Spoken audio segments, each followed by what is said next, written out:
तो अब हम पढ़ेंगे हमारे चैप्टर के अगले टॉपिक, जो कि एक लास्ट टॉपिक है। इस टॉपिक में हम पढ़ेंगे हमारे कुछ डेली लाइफ में यूज़ होने वाले महत्वपूर्ण कार्बनिक यौगिक के बारे में। जैसे कि मैं बता दूं, कुछ फ्रियोन्स होते हैं, बहुलक होते हैं, पॉलीथीन, रबर्स, नाइलॉन, रेयन या कुछ पीवीसी के पाइप्स वगैरह जो हमारे डेली लाइफ में यूज़ आते हैं, उनके बारे में हम अब इस चैप्टर के अंदर जानेंगे। यानी अब जो इस चैप्टर का लास्ट टॉपिक है उसके अंदर क्या लिखा हुआ है कि दैनिक जीवन में उपयोगी कुछ महत्वपूर्ण कार्बनिक यौगिक के बारे में हम इसके अंदर जानेंगे। तो जो पहला जो है हमारा, वो है हमारा CFC। पहला जो पॉइंट है वो है CFC। इस CFC की जो फुल फॉर्म है वो है क्लोरोफ्लोरोकार्बन। क्या है? क्लोरोफ्लोरोकार्बन। ये जो क्लोरोफ्लोरोकार्बन है इसे हम फ्रियोन भी कहते हैं।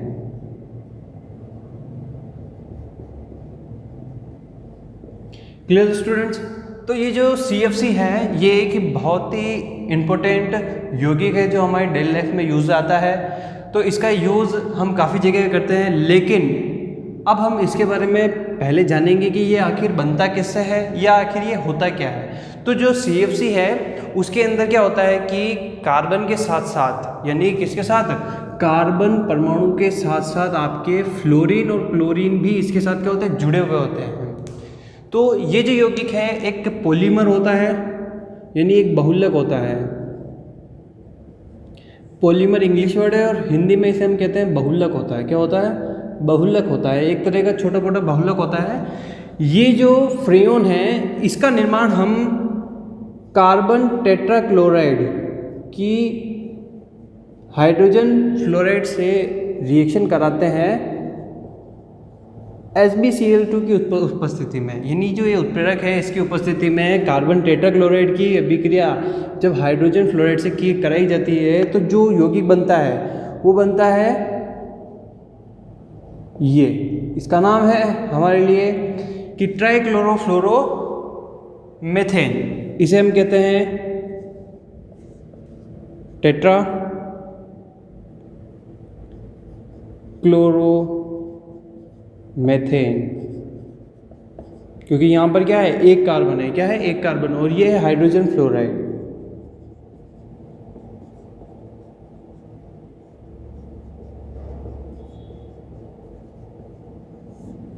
Clear student?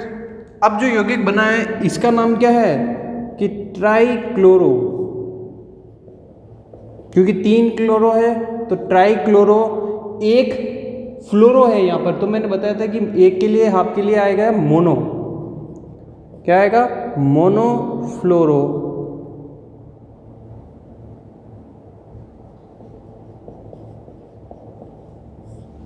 मेथेन, ये इसका नाम होता है। क्या होता है?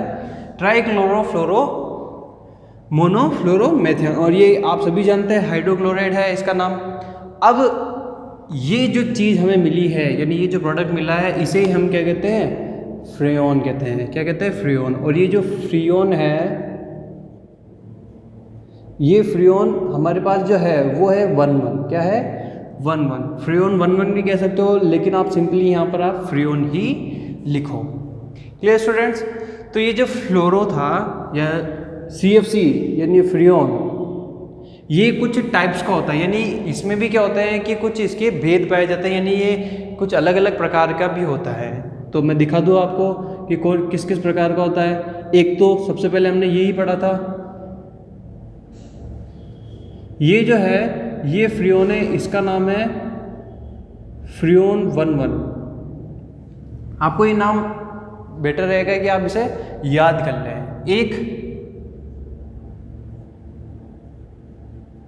एक ये है, इसे हम कहते हैं फ्रेयोन 1,2। क्या कहते हैं हम इसे? फ्रेयोन 1,2 कहते हैं। एक ये पाया जाता है हमारे पास,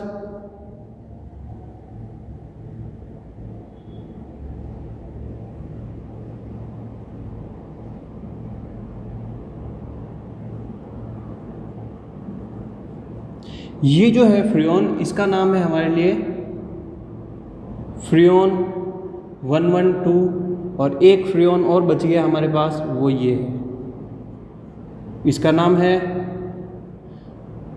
फ्रियोन 113। तो देखिए कि 4 प्रकार के फ्रियोन पाए जाते हैं अपने पास, ये 4 प्रकार के फ्रियोन है। अब आप सोच रहे होंगे कि इसकी शॉर्ट फॉर्म CFC ही क्यों है, क्लोरोफ्लोरोकार्बन। ये बेसिकली एक केमिकल प्रोडक्ट होता है। इसका जो यूज़ है, क्या इसका यूज़, एक तो आपके अक्रिय विलायकों में किया जाता है, यानी ऐसे विलायक जो क्या करते हैं, बिल्कुल क्रिया नहीं करते, उसके लिए इसका यूज़ किया जाता है। उसके अंदर इसका यूज़ किया जाता है। एक आपकी जो फ्रीज, क्या होता है फ्रीज, यानी रेफ्रिजरेटर जिन्हें हम कहते हैं,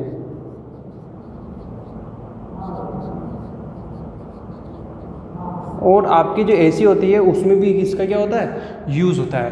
तो ये तो था क्या फ्रियोन, कि फ्रियोन होता है क्या है और कैसे इसको हम बनाते हैं। अब जो अगला पॉइंट है हमारा, वो है बड़ा ही ईजी और छोटा टॉपिक है। वो ये है कि CNG की आखिरकार CNG और LPG है क्या। तो जो अगला पॉइंट है वो क्या है, CNG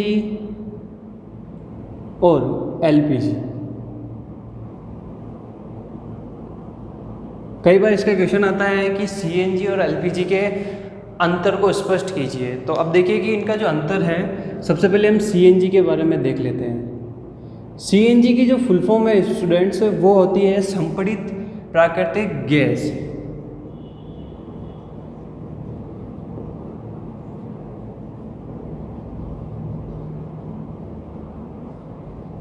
इसे हम क्या कहते हैं, संपीड़ित प्राकृतिक गैस। ये एक नेचुरल गैस होती है जो कि आपके ज़मीन के अंदर, यानी पृथ्वी के धरातल में जो पेट्रोलियम पदार्थ दबा हुआ रहता है गहराई में, उसकी सतह के ऊपर ये पाई जाती है। ये गैस पेट्रोलियम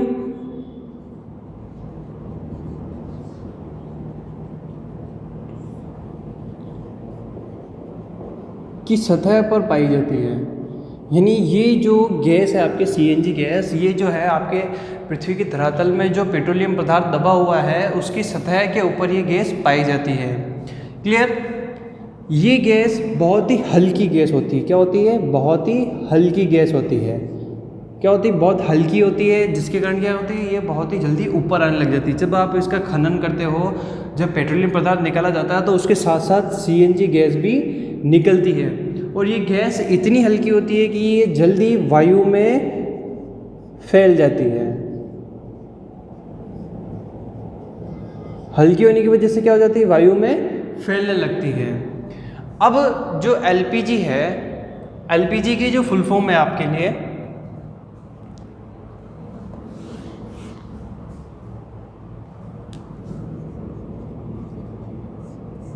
इसकी जो फुल फॉर्म है वो है द्रवित पेट्रोलियम गैस। यानी कि पेट्रोलियम की जो गैस है उसे हम क्या करते हैं, लिक्विफाई करते हैं। क्या करते हैं, लिक्विफाई करते हैं। यानी ऐसी गैस जिसे हम क्या कर सके, थोड़ा लिक्विड से कंप्रेस करके भर सके। LPG जो गैस होती है वो आपके घरों में यूज़ होती है। कहाँ यूज़ होती है, आपके घरों में। ये जो आप गैस सिलेंडर देखते हो वो किसके होते हैं, आपके LPG के गैस सिलेंडर होते हैं, ना कि CNG के गैस सिलेंडर होते हैं। बेसिकली ये जो दोनों चीज़ें हैं ये आपके ईंधन के रूप में यूज होती है। किस में काम आती है, आपके ईंधन के रूप में काम आती है। ये जो गैस है आपके कहाँ पाई जाती है, पेट्रोलियम पदार्थ के ऊपर पाई जाती है। और ये जो गैस है आपके पेट्रोल को गैस के द्रवीकरण करके बनाई जाती है। इन दोनों में स्पष्टीकरण का जो अंतर है वो इस प्रकार है कि ये एक नेचुरल सोर्स है और इसे भी नेचुरल सोर्स के द्वारा बनाया जाता है। ये तो पेट्रोलियम के ऊपर पाई जाती है और ये खुद एक पेट्रोलियम गैस होती है।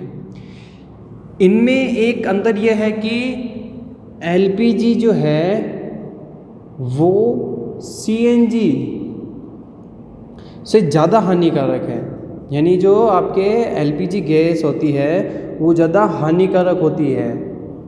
और जो CNG गैस है इससे निकलने वाला कार्बन मोनोऑक्साइड और कार्बन डाइऑक्साइड बहुत कम निकलता है।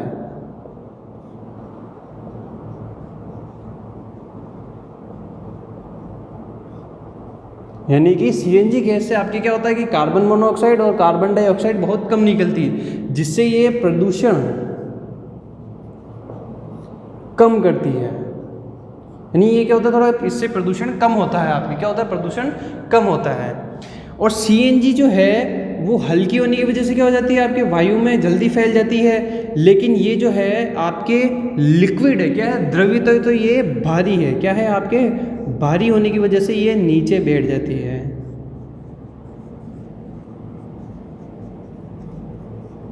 अब इनका जो उपयोग है वो क्या है कि सीएनजी का जो उपयोग है वो आप किस में करते हो, वाहन में करते हो, वाहन के ईंधन में करते हैं।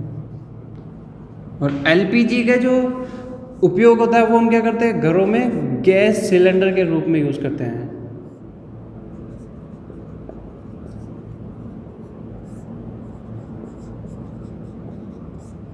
Clear students? तो ये तो था कि एलपीजी और सीएनजी के अंदर बेसिक अंतर होता है। क्लियर?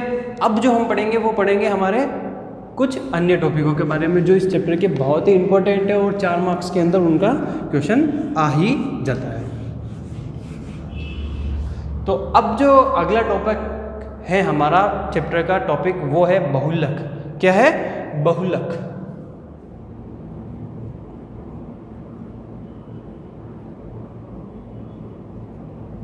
बहुलक को इंग्लिश में हम कहते हैं पॉलीमर्स। क्या कहते हैं? पॉलीमर्स। पॉलीमर्स का मतलब ये होता है, बहुलक की परिभाषा कुछ इस प्रकार से दी जाती है कि छोटे छोटे परमाणु मिलकर, क्या मिलकर? छोटे छोटे परमाणु मिलकर एक उच्च अणुभार वाला एक यौगिक बनाते। क्या करते हैं? उच्च अणुभार वाला यौगिक बनाते हैं। कौन?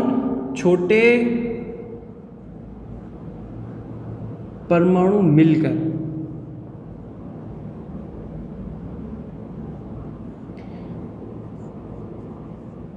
एक उच्च अणुभार वाला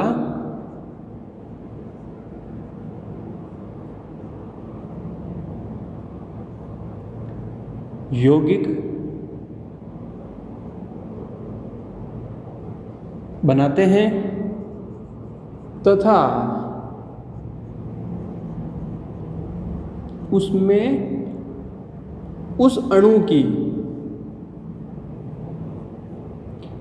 अनेक इकाइयां जुड़ती है।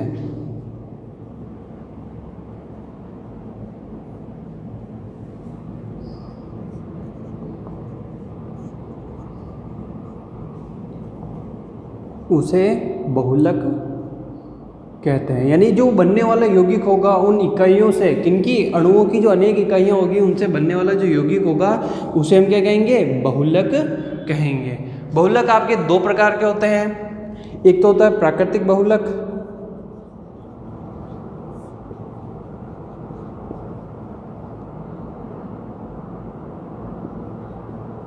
और एक होता है संश्लेषित बहुलक होता है। प्राकृतिक तो वो होता है जो आपकी प्रकृति द्वारा बनाया जाता है, यानी प्रकृति में पाया जाता है बहुलक। संश्लेषित वो जो मानव द्वारा निर्मित होता है। तो अब हम इसमें आगे बढ़ते हैं, तो उससे पहले हम क्या करेंगे, इनमें देखेंगे कि आगे बढ़ने के साथ साथ कि प्राकृतिक बहुलक क्या होता है और संश्लेषित बहुलक क्या होता है। प्राकृतिक बहुलक वो होते हैं जो प्रकृति में पाए जाते हैं। किस में पाए जाते हैं? प्रकृति में। यानी कि पेड़ पौधों में पाए जाने वाले जो यौगिक हैं हमारे, कौन से? कार्बनिक यौगिक हैं, वो किस में है?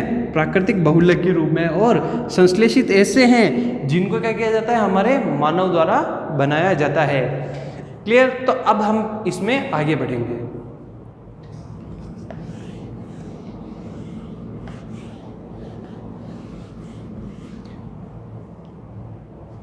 बहुलक में हम सबसे पहले पढ़ेंगे हमारे प्राकृतिक बहुलक के बारे में।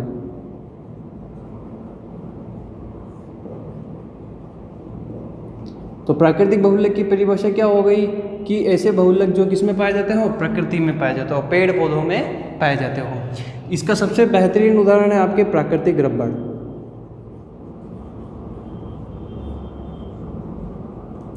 प्राकृतिक रबड़ ये आपके किस में? रबड़ की पेड़ में पाया जाता है, पेड़ पौधों में पाया जाता है। तो जो रबड़ का पेड़ है उसके अंदर जो एक रबड़ शीर या लैक्टस नामक का एक पदार्थ निकलता है। क्या निकलता है? लैक्टेस नामक का एक पदार्थ निकलता है। वो एक ऐसा पदार्थ होता है जिससे आप क्या करते हो कि उससे रबड़ बनाने का काम करते हो। किसका? रबड़ बनाने का काम करते हो। जब ये पदार्थ निकलता है तो ये क्या होता है, थोड़ा तन्य होता है, यानी तनन होता है। तनन होता है और थोड़ा प्रत्यास्थ होता है।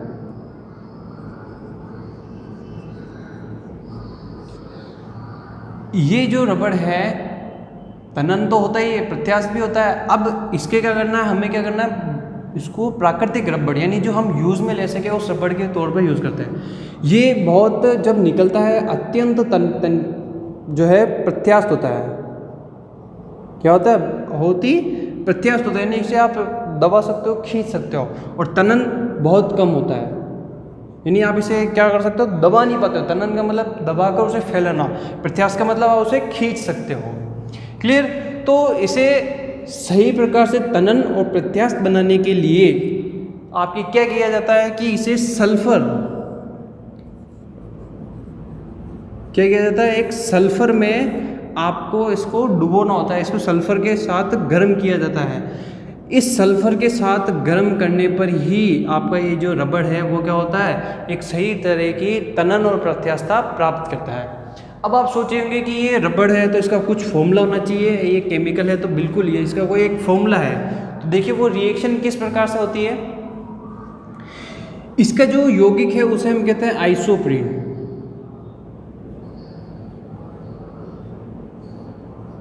इसके जो यौगिक का नाम है आइसोप्रीन। आइसोप्रीन के बहुलीकरण से ही इसका निर्माण होता है। तो देखिए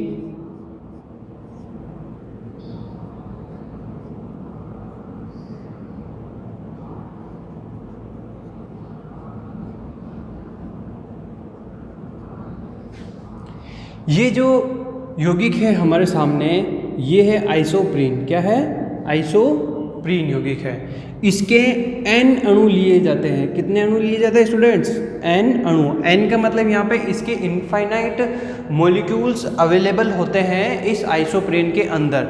जब भी जाकर ये क्या करता है, एक बहुलक बनाकर एक प्राकृतिक रबड़ बनाता है। क्या करता है? एक प्राकृतिक रबड़ बनाता है। तो अब देखिए इसका मैं क्या करूँगा, बहुलीकरण करूँगा।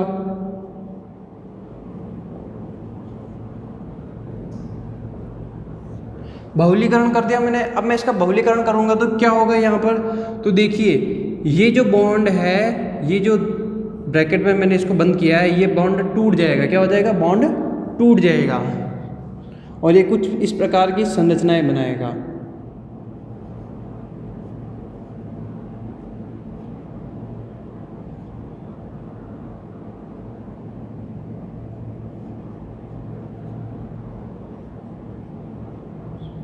ये कुछ इस प्रकार की संरचना बनाता है। तो देखिए ये जो बंध टूटा है यहाँ पर और यहाँ पर, इसके साथ साथ क्या होता है, यहाँ पर अनेकों श्रृंखलाएं क्या होती है, आपके जुड़ती चली जाती है। देखिए मैंने यहाँ पर N लिखा है। N का मतलब है यहाँ पर क्या होता है आपके, और इसके अंदर क्या होती है, श्रृंखला जुड़ती जाती है। तो इसका नाम हो गया हमारे आइसोप्रीन।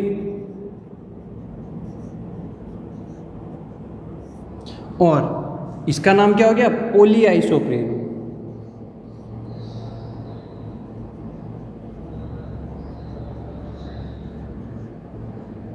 क्या हो गया इसका नाम, पॉली आइसोप्रीन इसका नाम हो गया है। ये जो पॉली आइसोप्रीन है इसे ही हम क्या कहते हैं, प्राकृतिक रबड़ कहते हैं।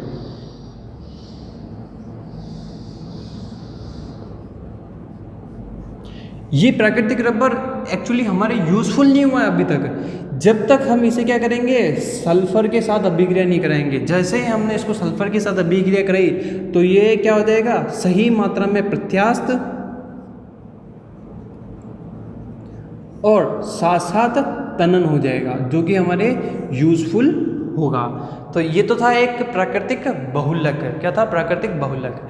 इसका यूज़ कहाँ कहाँ होता है, देखिए कि आप क्या करते हो, इसको रबड़ बनाते हो तो एक तो क्या होता है, एक तो आपके पेंसिल के हिसाब से जो रबड़ बनाया जाता है, एक तो वो रबड़ होता है, और अन्य चीज़ों में जो रबड़ होते हैं उनके यूजफुल के लिए भी ये रबड़ होता है, जैसे टायर बनाने वाले और बहुत सारे होते हैं। टायर के साथ साथ जैसे आप एक तो जो अपने पेंसिल के लिए यूज़ में आता है वो रबड़ हो गया, टायर बनाने वाले रबड़ हो गए, या कुछ ऐसे रबड़ जो आपके वायरिंग वगैरह में भी यूज़ में आते हैं, वैसे रबड़। क्लियर?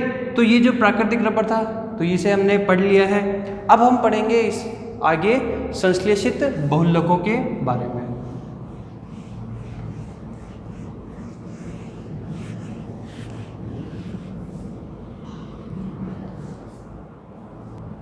अब हम पढ़ेंगे हमारे संश्लेषित रबड़ के बारे में, यानी संश्लेषित बहुलक के बारे में, सॉरी।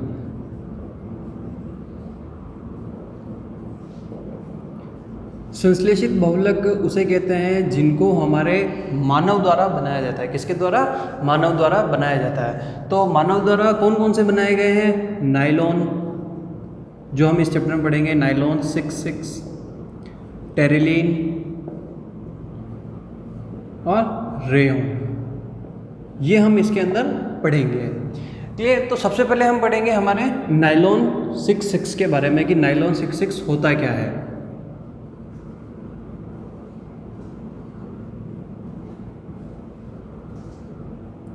नायलॉन 66 एक संश्लेषित बहुलक है। ये एक कपड़ा होता है। आप सभी जानते हैं कि नायलॉन के कपड़े मिलते हैं जो आपके एज ए, जो हम कहते हैं, जो आपके बारिश में पहनने वाले जो कपड़े होते हैं, जिसे हम कहते हैं रेनकोट। रेनकोट के लिए भी आप नायलॉन के कपड़े का यूज़ करते हैं, जिससे इसको बनाया जाता है। इसका जो निर्माण होता है वो एडिपिक अम्ल और किसके? एडिपिक अम्ल और हेक्सामेथिलीन डाइएमीन द्वारा इसका निर्माण किया जाता है। इसलिए इसका क्या नाम है? नायलॉन 66 है। तो देखिए मैं जो अब बनाने जा रहा हूँ,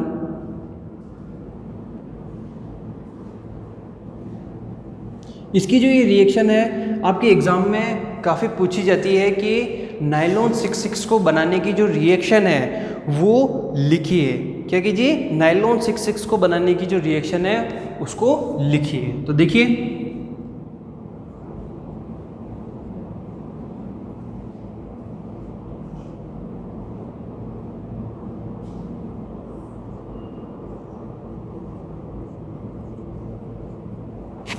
ये जो मैंने फॉर्मूला आपके सामने लिखा है इसे हम कहते हैं एडिपिक अम्ल।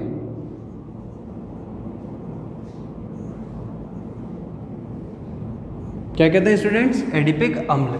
इसकी रिएक्शन जब आप हेक्सामेथिलीन डाइएमीन के साथ कराते हो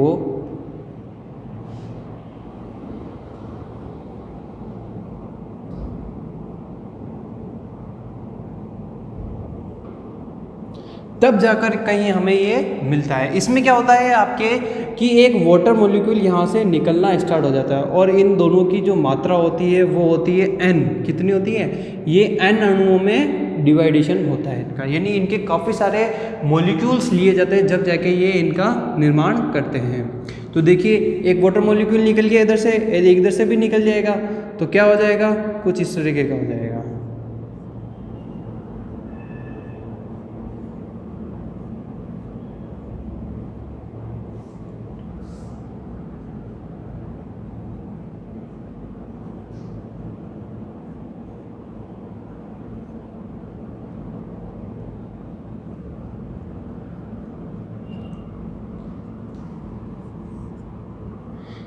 ये जो बना है नायलॉन 66, ये बहुत ही महत्वपूर्ण यौगिक है। अब इसके अंदर क्या हो गया? एक वाटर मॉलिक्यूल निकला। देखिए ध्यान से कि नायलॉन एक कपड़े के रूप में यूज़ होता है, तो कपड़े के लिए आपको यहाँ से वाटर अलग करना होगा। तो देखिए यहाँ पर n मॉलिक्यूल्स ऑफ वाटर भी रिलीज हो जाता है। तो ये तो था हमारा क्या? नायलॉन 66। ये जो प्रोडक्ट बना है इसे ही हम क्या कहते हैं? नायलॉन 66। क्या कहते हैं? नायलॉन 66। ये जो था हमारा, ये था हेक्सामेथिलीन डाइएमीन। Hexamethylene diamine. तो अब इसके कुछ उपयोग देख लेते हैं। इसका उपयोग क्या होता है, आपके मशीनों की बेयरिंग बनाने में होता है इसका उपयोग, यानी इसके यूजेस क्या हैं। मशीन यानी कि जो आपके कारखानों में जो मशीनें यूज़ होती है उसकी गेयर्स,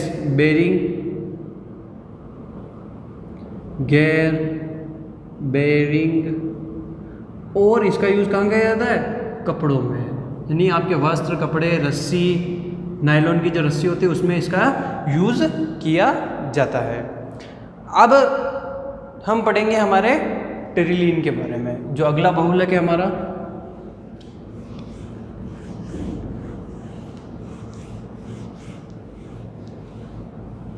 टेरिलीन भी एक कपड़े के रूप में यूज़ किया जाता है स्टूडेंट्स। तो जो टेरिलीन है,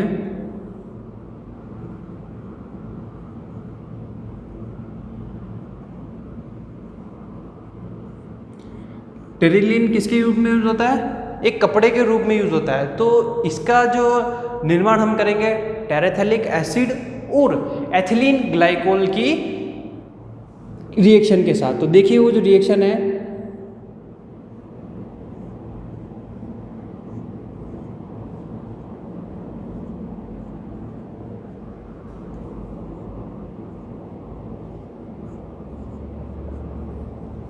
ये जो है वो हमारा है टेरेथैलिक एसिड, टेरेथैलिक अम्ल। Clear students. अब इसकी रिएक्शन हम करेंगे एथिलीन ग्लाइकोल के साथ।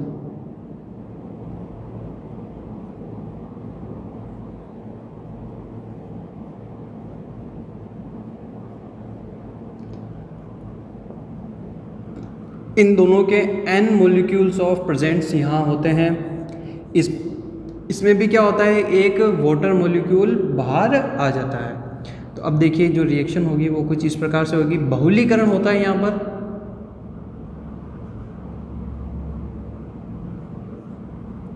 तो देखिए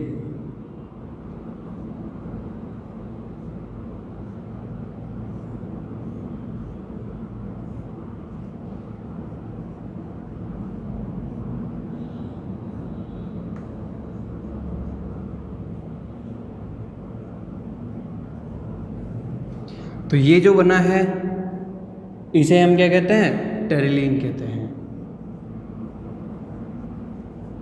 अब यहाँ पर भी आपके n molecules of water molecule निकलते हैं। तो इसका अब जो यूज़ हम देखते हैं वो सीधा सीधा कपड़ों में होता है और अन्य पदार्थों में इसका यूज़ किया जाता है। जैसे आपके एक तो कपड़ा हो गया, रस्सी हो गए, मोजे हो गए इत्यादि, इसके जो बनाए जाने वाले प्रोडक्ट्स है वो इसमें यूज़ किया जाता है। बेसिकली ये कपड़ों के रूप में ज़्यादा यूज़ किया जाता है, जैसे आपके रेन वाटर हो गए, यानी रेन से बचने वाले जो कपड़े होते हैं वो इनसे बनाए जाते हैं आपके बेसिकली। Clear students. अब जो रेयन है हम उसके बारे में देखेंगे।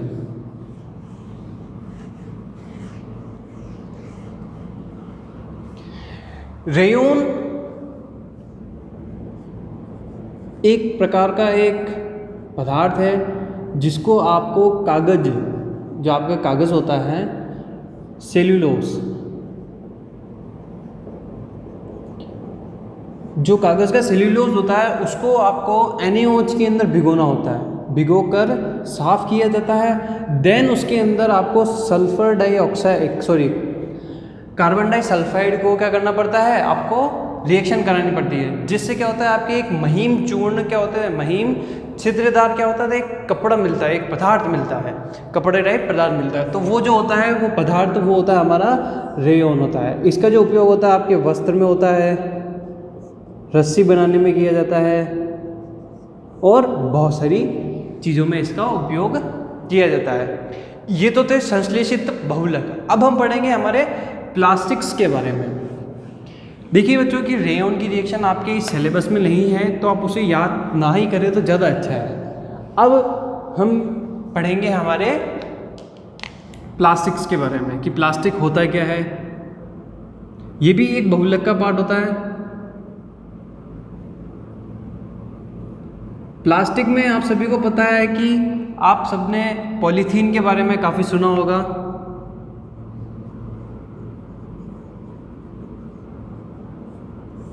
ये जो पॉलीथीन है इसका जो निर्माण होता है इसमें बेसिकली आपके इसकी रिएक्शंस ज़्यादा पूछी जाती हैं बहुलक की, कि इस रिएक्शन को समझाइए या इस रिएक्शन को लिखिए।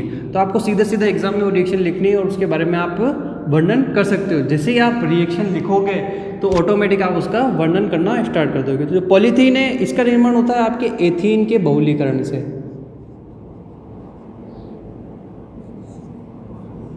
इसके एन मॉलिक्यूल्स लिए जाते हैं, एन अणु लिए जाते हैं। इसका जो नाम होता है वो होता है एथीन।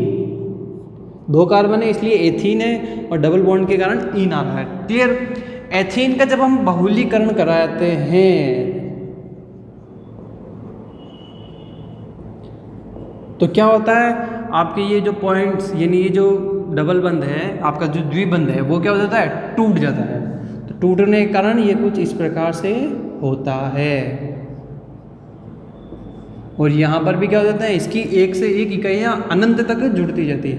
ये जो प्रोडक्ट मिला है वो है हमारा polythene. Poly plus ethene is equal to polythene. Clear. तो पॉलीथीन का यूज़ आप सभी को पता है, सब्जी वगैरह के जो बैग्स होते हैं या किसी प्रोडक्ट को सामान के अंदर भरने के लिए इनका यूज़ हम करते हैं। Clear students. अब अगला जो है वो बहुत ही थोड़ा इम्पोर्टेंट है, इसके 1 या 2 नंबर में आपके क्वेश्चन आ ही जाता है। वो है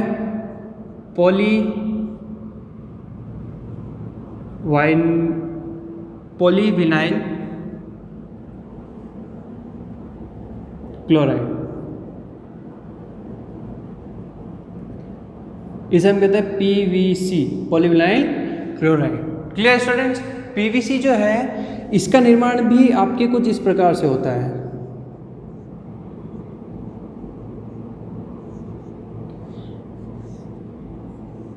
इसके N अणु है तो देखिए यहाँ पर एथीन जो क्लोराइड है, एथिलीन क्लोराइड।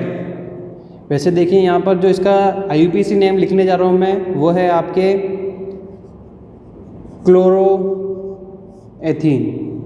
क्लोरोएथीन के बहुलीकरण से इसको बनाया जाता है।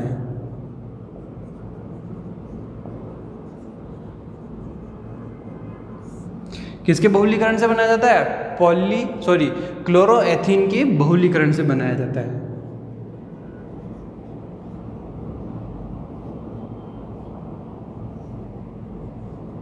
ये जो मिला है वो ही हमारा क्या है, PVC। अब PVC के आपने सभी सुना होगा कि PVC के पाइप्स होते हैं, स्विच वगैरह, ये एक ही बहुत कठोर और सुदृढ़ प्लास्टिक होता है जो बहुत ही ज़्यादा यूज होता है और बहुत ज़्यादा टिकाऊ होता है।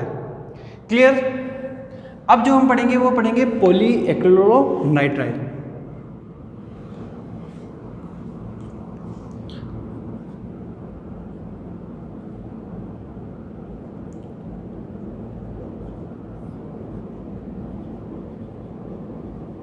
पॉलीएक्रिलोनाइट्राइल, इसे हम पॉलीएक्रिलोनाइट्राइल या ऑर्लोन वगैरह भी कह सकते हैं। ये जो पॉलीएक्रिलोनाइट्राइल है इसका जो निर्माण होता है वो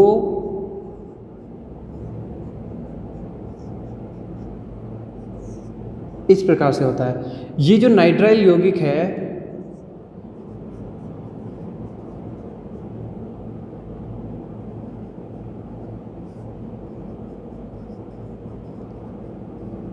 इसका जो नाम होता है वो होता है एथीन साइनाइड।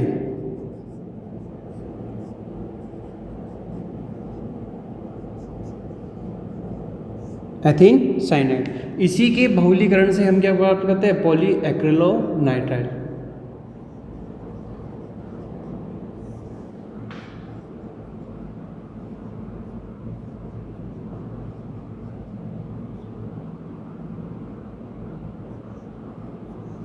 तो ये तो था हमारा एक बहुलक।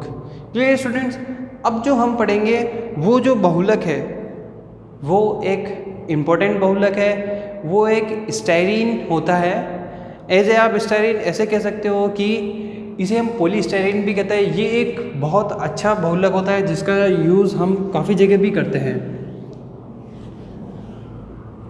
जो चौथा है, इन सब का यूज़ बेसिकली आपकी किसी न किसी प्लास्टिक प्रोडक्ट को बनाने के लिए किया जाता है। जैसे PVC के पाइप्स होते हैं या PVC के स्विच होते हैं और जो एक्रिलोनाइट्राइल है उनके कुछ स्विचेस होते हैं या कुछ उनके प्लास्टिक प्रोडक्ट्स होते हैं। अब ये जो है पॉलीस्टाइरीन,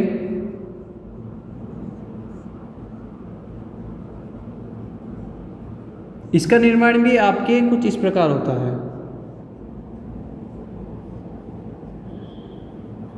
इस यौगिक को हम कहते हैं स्टाइरीन। इसके भी N अणु होते हैं। अब स्टाइरीन है तो इस स्टाइरीन के बहुलीकरण से ही होगा, यानी पॉलीकरण के द्वारा ही इसका क्या होगा, संभव होगा जब ये पॉलीस्टाइरीन में चेंज होगा। तो वो कुछ इस तरीके से चेंज होता है, देखिए ये जो यौगिक मिला है वो क्या है, पॉलीस्टाइरीन।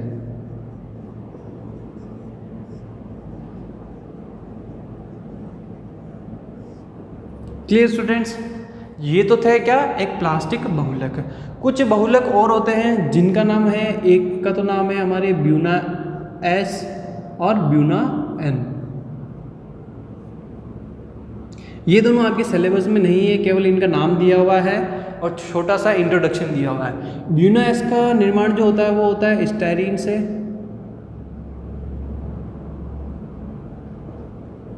और इसका निर्माण होता है आपके नाइट्राइल से। क्लियर। ब्यूना कहने का रीज़न यह है यहाँ पर कि ब्यूना का मतलब है यहाँ पर एक तो है आपके ब्यूटेन और सोडियम। क्यों सोडियम को हम डिनोट करते हैं Na से, और ब्यूना का हो गया आपके ब्यू। तो ब्यूटेन का तो ले लिया हमने Bu, और सोडियम का Na लेकर क्या में नाम है, ब्यूना। इसीलिए हम इसे क्या कहते हैं, ब्यूना N या ब्यूना S कहते हैं। इनका जो यूज़ है हमारे ब्यूना N और ब्यूना यूज़ का, वो आपके जो तेल की टंकियाँ होती हैं, आपके बड़े बड़े जो ड्रम्स होते हैं उनमें इसका ज़्यादा यूज़ होता है। ये बहुत ही स्टेबल्स होते हैं और बहुत ही पावरफुल होते हैं। क्लियर स्टूडेंट्स, यहाँ हमारा जो चैप्टर है कार्बन वो फिनिश होता है। अगर इस चैप्टर से रिलेटेड आपको कोई भी क्वेरी है तो आप हमें व्हाट्सअप कीजिए, और अगर आपको इस चैप्टर के नोट्स भी चाहिए तो आप हमें व्हाट्सअप कीजिए। अगर ये वीडियो पसंद आए तो लाइक, कमेंट और शेयर करना ना भूलें।